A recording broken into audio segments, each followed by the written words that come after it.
А ако нямаш цел, ще имаш ли воля за живота? Не. Обикновено волята предполага целеполагане. Тоест трябва да имаш движение към цел. Значи да имаш възможността да извършиш съответно действие и самото извършване на това действие. Това е да упражниш воля. Аз наблюдавам, че в България много хора виждат, че целите, които си поставили в планчето, няма да се случат. И това им разваля волята за живот. Виж какво, то има една... Илюзиите са хубаво нещо, обаче сблъсъка с реалността, болката от този сблъсък е напълно реална. И колкото са по-големи илюзии, толкова по-голяма е болката. Така че, може би,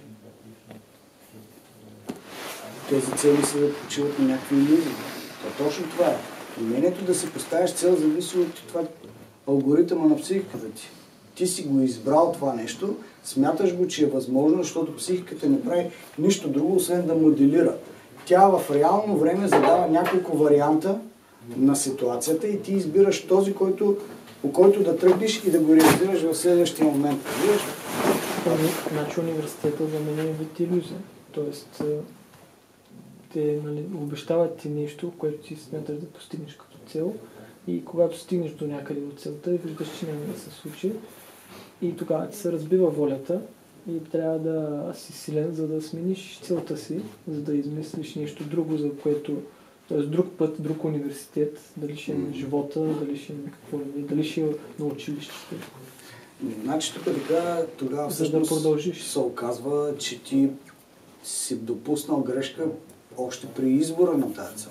Да, жертва си на някакъв балон, който ти казва, че ще имаш и работа. Тук ти липсва инструмент, с който да провериш тази цел, дали наистина е твоя. Тя истинска цел ли е или индуцирана отвън. Такъв инструмент може да е така нареченото еталонно състояние, където ти си проверяваш спрямо един нулев емоционален фон. Вече емоцията, която изпитваш, когато си представиш, че си постигнал целта си. И ако емоцията ти е по-висока, по-положителна от този нулевия фон, значи целта ти е истинска. Ако обаче си представиш, че си постигнал целта си, а пък не се чувстваш много радостен, нали? Едно никакво от едното. По-скоро минус, да знаеш, че това ти е индуцирана цел. Тя не е твоя цел и когато тръгнеш да изпълняваш, даже и да я постигнеш, ще бъдеш разочарован.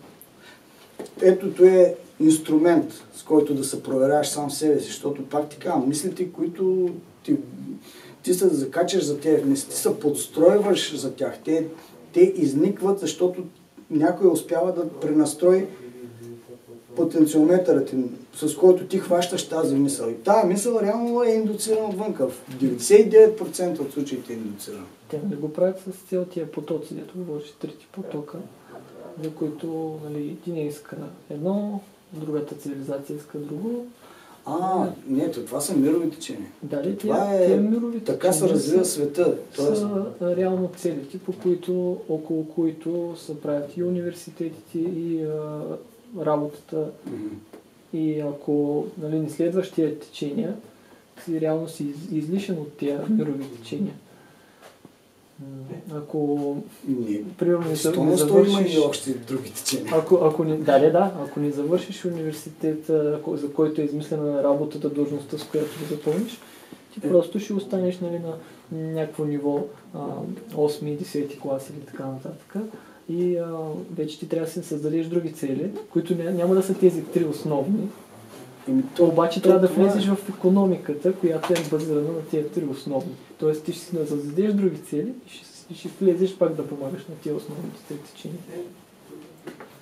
Само и само да оцелеш. Това означава, че няма да си постигнал целта началната.